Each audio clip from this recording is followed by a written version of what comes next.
Mesdames, Messieurs, bonsoir et bienvenue au 20h bilingue de ce samedi 11 août 2018. Babila Jonathan Bouteveni.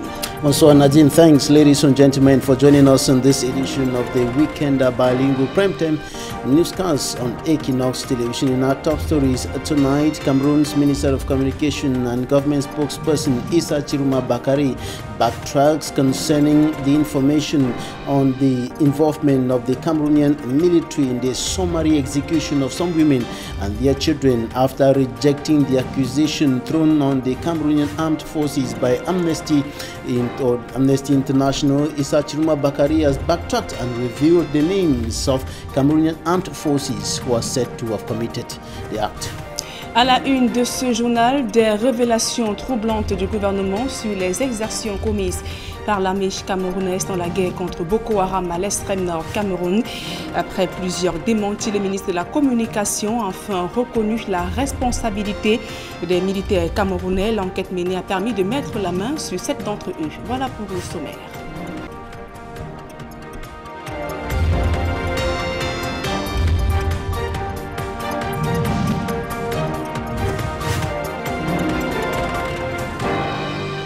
Mesdames, Messieurs, une fois encore, bonsoir et merci d'honorer ce rendez-vous de l'information sur Equinox Télévision. La conférence générale anglophone pour désamorcer la crise socio-politique reportée en novembre prochain, l'appel du cardinal Christian Toumi et ses pairs, initialement prévu pour la fin de ce mois, a été renvoyé pour mieux préparer l'événement, annonce faite au cours d'une réunion préparatoire à Douala. Julienne Berthe-Bissaï. Initialement prévue les 29 et 30 août prochains, la conférence générale des anglophones est reportée du 21 au 22 novembre 2018. L'annonce a été faite mercredi dernier par les organisateurs de la dite conférence. Réunis à Douala, dans le cadre des préparatifs de cette réunion, il était question pour ces derniers d'évaluer la réalisation d'un tel projet. Tout en appréciant l'engouement que cet événement a eu auprès des politiques, du gouvernement et même des populations, ils ont décidé unanimement de renvoyer l'événement. Ils justifient ce renvoi par le pic des violences enregistrées dans les régions anglophones ces derniers jours. Tout en invitant les populations à prier pour le retour de la paix en zone anglophone, les autorités religieuses espèrent que cette assemblée qu'ils comptent organiser sera un élément catalyseur pour la stabilité du pays. Né d'une concertation entre le cardinal Christian Toumi, les imams des mosquées de Bamenda et Boya et d'autres autorités religieuses, le All Anglophone Conference vise le retour de la paix dans les régions anglophones. Comme préalable, le cessez-le-feu dans le nord-ouest et sud-ouest, la libération dans un cadre légal des détenus de la crise et le retour des déplacés et réfugiés.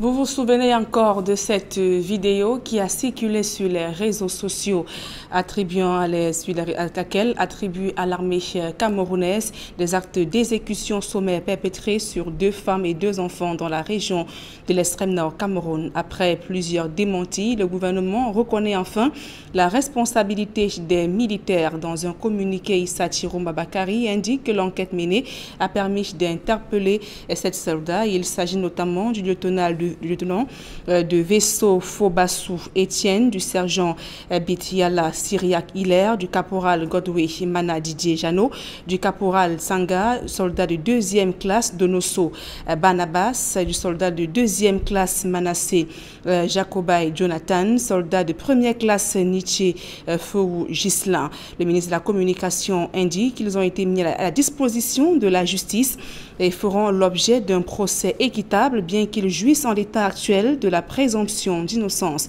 L'on se souvient que la diffusion sur les réseaux sociaux de cette vidéo, des ministres étaient donc montés au créneau pour apporter un démenti et qualifier de fake news visant à déstabiliser le gouvernement ainsi que les forces armées.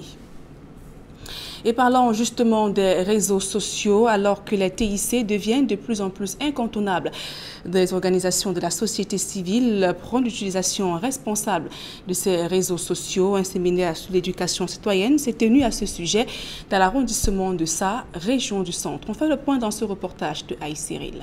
Promouvoir l'utilisation responsable des réseaux sociaux. La question préoccupe des organisations de la société civile. Un séminaire international vient d'être organisé à ce sujet dans l'arrondissement de Sa, département de la Léquié, région du centre. Le grand public ignore que lorsque on est constamment sur les réseaux sociaux, on est suivi. Nous exposons nos vies dans les réseaux sociaux, nous vendons gratuitement ce que nous-mêmes nous sommes et nous ne savons pas que nous sommes suivis quelque part. Et c'est ainsi que le formateur, que je remercie d'ailleurs, M. Pascal Gascoin, nous a enseigné la franc-maçonnerie. Il nous a enseigné beaucoup de méthodes et beaucoup de logiciels libres. Il nous a enseigné des logiciels que nous ne connaissions pas et nous avons justement fait la découverte. D'ailleurs, les tableaux qui sont affichés au mur en disent davantage.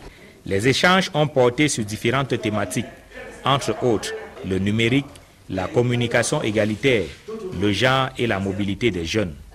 Au final, les participants formulent le vœu que des actions spécifiques à chaque pays soient menées, même si elles visent toutes une meilleure utilisation des TIC. Vous avez pu entendre dans le compte-rendu des travaux beaucoup de propositions qui viennent des 11 délégations de 11 pays africains et qui proposent de travailler dans des mêmes cadres mais organisés de manière spécifique à leur pays. Nous pouvons ainsi mettre sur pied des actions qui visent les mêmes idéaux mais qui se déclinent de manière culturelle tout à fait différente. Des ressortissants de près de 11 pays d'Afrique ont pris part au séminaire, une initiative qui arrive en appui des actions menées par les pouvoirs publics. Nous nous trouvons dans un contexte de crise de citoyenneté, d'incivisme, de problèmes de manque de patriotisme. Si, pour autant que possible, il y a des structures ou des organisations qui peuvent contribuer à améliorer les efforts que déploient les pouvoirs publics, elles sont toujours la bienvenue. Éducation à la citoyenneté, l'implication des jeunes dans le développement de leur pays, c'est le thème du séminaire organisé à Sa, sous l'égide du Centre d'entraînement aux méthodes d'éducation active du Cameroun. Dans le reste de l'actualité, une crise alimentaire sévit dans la région de l'extrême nord Cameroun. Plusieurs localités dans le Mayo-Sava sont frappées de plein fouet par ce phénomène, comme raison évoquée par les agriculteurs, les faibles précipitations ainsi que le manque de moyens financiers. Amadouf Daïrou, Isabelle Carole, Zopet. Assis à même le sol, tous plongés dans le désespoir, les populations de l'arrondissement de Tokombéré, dans le département du Mayo-Sava, région de l'extrême nord, ne savent plus à quel sens se vouer. Ces centaines de familles n'ont qu'un seul vœu commun, avoir de quoi se mettre sous la dent. En effet, la faible pluviométrie enregistrée dans cette localité fait partie des causes de cette famine sévère qui ronge les populations. Les faibles récoltes obtenues sont également dues à l'infertilité des sols et l'indisponibilité des semences. Nous n'avons pas travaillé beaucoup la terre cette année. Il y a eu moins de pluie, il y a eu moins de produits également. Pour éviter le pire, la commune de Tokombéré a décidé de voler à leur secours. Nous avons jugé utile de venir en cette période, surtout en ce mois d'août, de venir appuyer ces personnes que vous voyez ici, compte tenu de la famine qui menace. Donc cette fois-ci nous avons changé la façon de donner, nous avons vivre c'est un peu symbolique. Des sacs remplis de denrées alimentaires et des produits de première nécessité ont été distribués aux habitants. Les personnes du troisième âge, les handicapés et les veufs ont été les premiers bénéficiaires. Une action louable mais jugée insuffisante pour ces populations. L'aide que la commune nous apporte, c'est très important. Donc il faudra encore que les autorités, le maire et tous ceux qui peuvent nous venir à notre aide, c'est très important. Parce que seule la population ne peut rien faire devant des problèmes ici, puisque le problème de la famine ici à Tokombéré, c'est un problème réel. La famine qui sévit actuellement dans le septentrion fragilise davantage cette partie du pays, toujours sous la menace de la secte islamiste Boko Haram. Et comment promouvoir de façon pratique la protection de l'environnement? Des experts mettent l'éducation des jeunes, des élèves ainsi que des étudiants au cœur des politiques de développement durable. Une conférence s'est tenue cette semaine dans la ville de Douala. Raoul Taboufoué, Xavier Foka. Les changements climatiques et la vulnérabilité du climat nécessitent une action globale des sciences, de la culture, de l'éducation, de la communication et de l'information. Parmi les 17 objectifs de développement durable adoptés par la communauté internationale, figure en bonne place celui de l'éducation. L'objectif de développement durable numéro 4 est celui qui est relatif à l'éducation. Il ambitionne d'assurer à tous une éducation équitable, inclusive, de qualité et des opportunités d'apprentissage tout au long de la vie. L'éducation qui transforme des vies est au cœur des missions de l'UNESCO. En témoigne l'adoption en 2014 du Programme mondial d'éducation. Engagement exprimé au travers de l'objectif 4 des ODD. La cible 4.7 de l'ODD porte sur un ensemble de thématiques. L'éducation au développement durable, l'éducation aux droits de l'homme, l'éducation en faveur de l'égalité des sexes, l'éducation pour la citoyenneté mondiale. Comme vous le voyez, l'éducation au développement durable n'est pas isolée. Il faut le voir en relation, rattaché avec les autres cibles qui sont énoncées dans le cadre 7. L'environnement international étant marqué par une mutation rapide, chacun devra faire un effort d'arrimage à l'évolution du temps. C'est un siècle nouveau. Beaucoup ont gardé les habitudes du XXe siècle. Sur le plan environnemental, tout le monde se plaint de ce que ça ne va pas, pourtant tout le monde en est responsable. Au niveau social, c'est le renforcement des relations sociales entre les uns et les autres pour avoir véritablement une société inclusive. Et puis sur le plan économique, tout se plaint de ce que les poches se vident. Autant nos modes de consommation sont l'une des raisons pour lesquelles, peut-être pas la seule, peut-être pas fondamentalement la seule pour lesquelles nos poches se vident, malheureusement au détriment de l'environnement, au détriment des rapports sociaux, au détriment des rapports culturels. C'est dans ce cadre que s'est tenue une conférence dans la salle des fêtes d'Aqua. Sous la houlette de l'UNESCO et de la communauté urbaine, le thème retenu était l'éducation au développement durable, socle des villes et communautés apprenantes, enjeux et actions concrètes. Il était question pour les organisateurs d'amener les apprenants de tous les niveaux à promouvoir de façon pratique le développement durable. Dans le département du Jumungo, l'hôpital de district de Melan se dégrade au fil des jours, une situation qui impacte considérablement sur la qualité des soins que reçoivent les patients de ce centre hospitalier. Le reportage de Jacquino Molon, Isabelle Carole Zoupet.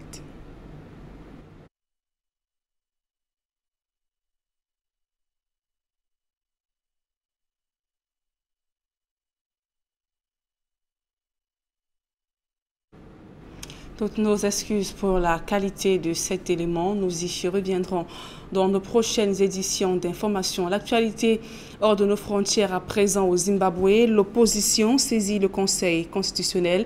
Elle dénonce les fraudes massives lors du scrutin du 30 juillet dernier, mené de pair avec la commission électorale. L'investiture du président élu a été suspendue le temps de trancher sur ces recours. On fait le point avec nos confrères d'Euronews. L'investiture du vainqueur de la présidentielle au Zimbabwe est repoussée. L'opposition a déposé vendredi un recours devant la Cour constitutionnelle, décalant le début du nouveau mandat d'Emerson Mnangagwa. Un recours à l'initiative du Mouvement pour la Révolution démocratique, parti malheureux du scrutin, qui accuse ses adversaires et la commission électorale d'avoir organisé une fraude. Nous cherchons à obtenir une déclaration qui atteste que les élections présidentielles n'ont pas été menées correctement, conformément à la Constitution. Elles n'ont pas été menées dans le cadre de la loi électorale, elles n'ont pas été menées dans le respect des normes d'équité, de transparence. Plus tôt dans la journée, c'est l'opposant et ancien ministre des Finances qui a comparu au tribunal pour contester son arrestation. Je crois que nous avons exposé la vérité et vous ne pouvez pas cacher la vérité. Nous espérons que la Zambie et le Zimbabwe pourront être tenus responsables de ne pas avoir protégé les droits de la population. Le 30 juillet, c'est le parti de l'actuel président, Emmerson Mnangagwa, qui a remporté le scrutin d'une courte majorité. Les manifestations post-électorales avaient été réprimées par les autorités. À présent, la deuxième partie de ce journal en langue anglaise avec vous, Babila Jonathan.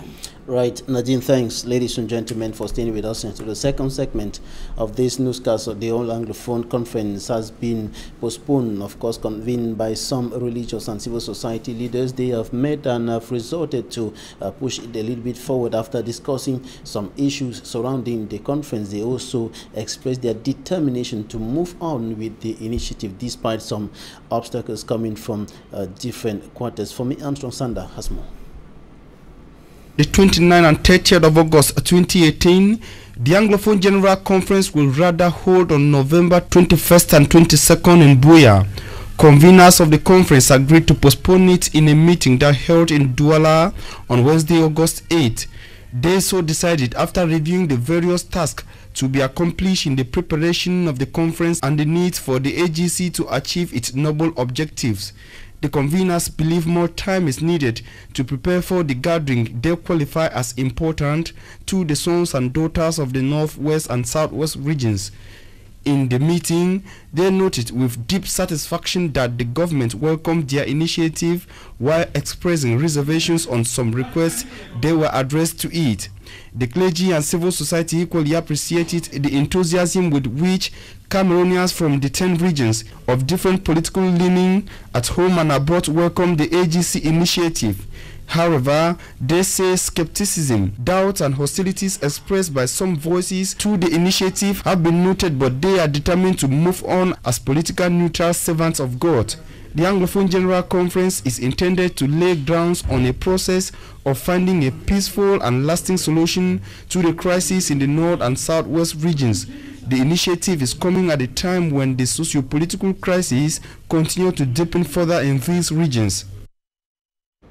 Cameroon's Minister of Communication and Government spokesperson Issa Chiroma Bakari comes back to what he said earlier concerning the involvement of the National Armed Forces in a video that went viral on social media showing some soldiers carrying out a summary execution of some women and their children. Issa Chiroma Bakari refused those allegations and he has come back to reveal the names of some elements of the National Armed Forces who are been suspected to have committed the crime. Details in this report. When the footage of soldiers shooting to death some women and their children went viral on social media with an accusing finger pointing to Cameroonian armed forces, Communication Minister and Government spokesperson Issa Chiroma Bakari rejected the accusation. At present, no evidence of the involvement of the Cameroonian military in the incriminated act has so far been provided. He went further to say that the guns, military uniform and shoes used by the perpetrators of the crime had nothing to do with the military of President Biya's country. The weapons used are of AK-47 type, commonly called Kalashnikov, widespread in Africa and found in the hands of both regular armies and criminal gangs. As for the nicknames Cobra and Chocho used in the video, these identifiers do not refer to anything in the Cameroonian army. After investigations, he backtracks and reveals the names of Cameroon's armed forces who are suspected to have committed the summary executions. In a release, Issa Chiroma Bakari said investigations led to the arrest of Lieutenant Fobasu Etienne, Sergeant Bidiala Sidrak Ile, Corporal Godway Mana Didier Janon, Corporal Sanga, Private Sergeant Donosu Barnabas, Private Second Manasseh Jonathan, and Private First Class Nteche Feu Gizian. The suspects will face the law. The Constitutional Court of the Republic of Cameroon is now examining petitions filed by some politicians after the publication of the official list of 9 candidates who will be taking part in the October 7, 2018 presidential election in Cameroon by the Elections Governing Body, Elections Cameroon. The petitions are 12 in number, and the results or the decision of the Constitutional Council are awaited in the days ahead. Innocent Aziz has more. It is this August 10, 2018 that the Constitutional Council has begun examining some 12 petitions tabled by some presidential aspirants whose candidacies were rejected. Most of the irregularities are blamed on the non-respect of the Electoral Code. Bertin Kisop of the Cameroon Party for Social Justice introduced petition number 9 bearing the rejection of President Paul Biya's candidature on grounds that he is incompetent in management, especially when it comes to international affairs. Bertin Kisop as well introduced petition number 10 on the rejection of his candidacy by Elecam, calling on the Constitutional Council to overturn the decision of Elections Cameroon, which to him has been irrational. Bertin Kisop also argues and says Elecam downplayed on his personality and expects the Constitutional Council to restore his dignity as a presidential candidate.